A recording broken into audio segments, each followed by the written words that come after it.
Alright, ready? Yeah, whenever you're ready. Okay. So I'm John, and I'm happy to be here celebrating my birthday for the first time. Sincerely speaking, that's I would call it the first time to celebrate. Awesome. Or have a good one, I think. So, I don't know where to start. I have a very long story to share. Maybe I won't share that, but maybe I'll start briefly with the ministry, what we do. And I'll just touch a little bit behind what caused this to happen, like what brought me to this level, or what made me think of running this ministry, or starting one. This was back in the year 2004, when a certain missionary around here found me hanging somewhere, and I was like stuck, didn't know where to go, and helped me in a different way. So she took me and supported me in different ways. First of all was to pay my hospital bill, which I didn't have money to pay for it. I had this finger badly chopped, almost falling off, but she paid for the bill and was worked back to normal. So that was the first help that she gave me. Then after that, she kept pushing me. Do you think that's a good job that you do? So in the beginning, I used to cut grass for cows. So it was a hard job for me to make enough money to support my family. So I said, no, I'd like to have a trade. The only thing, the bad thing that time is I didn't have any school education. I didn't go to school. So that was the worst thing. I couldn't be able to get a good college for that. So she told me, just look for a place for you can go and learn mechanical skills if you want, and I'll pay for your school fees. So I went out there and looked for a school. I wouldn't get the school at first. It was very hard for me because I needed like primary school certificate and high school, which I didn't have. So I went to one college and I said, would you please take me an interview, see if I'll pass. I don't say that I don't have the certificates, like high school certificates. So can I have an interview with others, and if I fail, I'm happy to go. So they kept pushing no, and I said, try me, if I fall, I'm okay, and I'll be satisfied. So we sat in a classroom for interviews, and one kind of miracle thing is,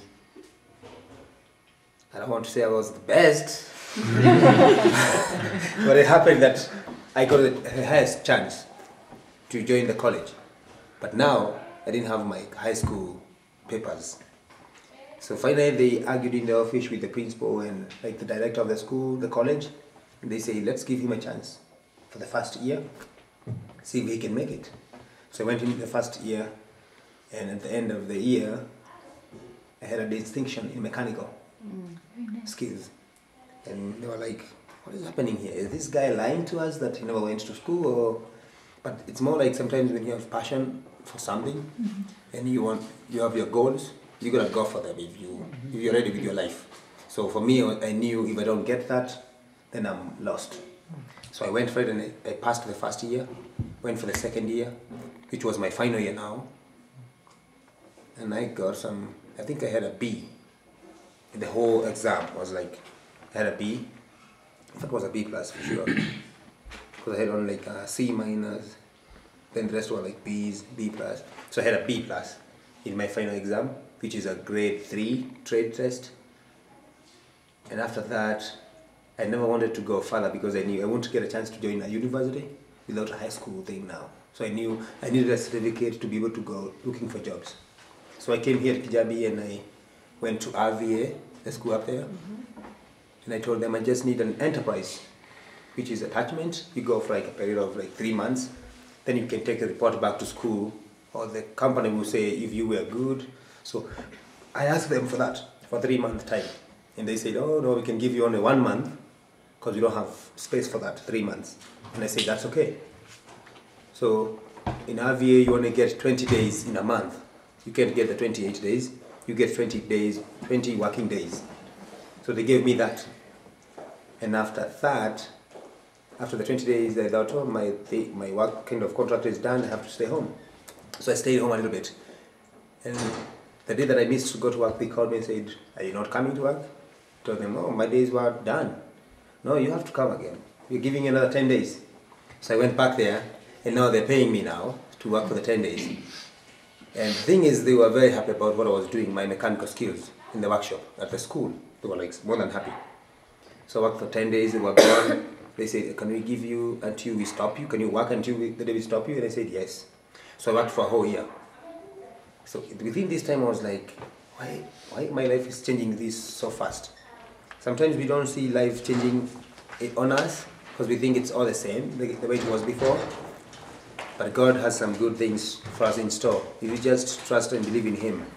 So I felt like this was too much money for me, the one that I was earning in the school. And I said, maybe I want to just do something with this money. So I started going to a church in Kijabi town. We're going to go there on Saturday to build. I'll show you the church there. So this morning I went and I met this old lady with a young girl. The old lady is kind of diabetic, so she has like swollen legs, she can't walk, she has to use a wheelchair. And this little girl was pushing her grandma to church. So I felt like it is my call to help, just to push the wheelchair to the church. Which now, this is where all this story came in, like the flow of hope and everything. Because when I pushed her to the church, at the time to go home, the little girl came and said, can you help us to go back again? Because she was happy to see someone helping her push a wheelchair. Because she's a little girl pushing a wheelchair, the grandma is heavy. She can do a little bit of pushing her own, but the girl has to be around to control her around.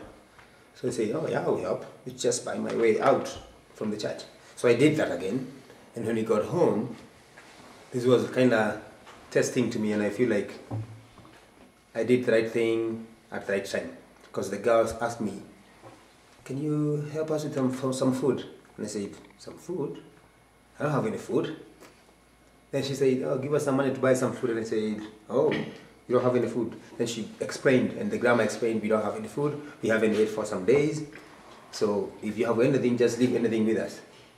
Which got into my heart so much. Because they never asked for like 100 shillings. They never asked for like 10 shillings or 1,000 shillings. They said, if you have anything, can you leave it with us so we can eat? So I had some money in my pocket for sure. And I said, I'll buy you a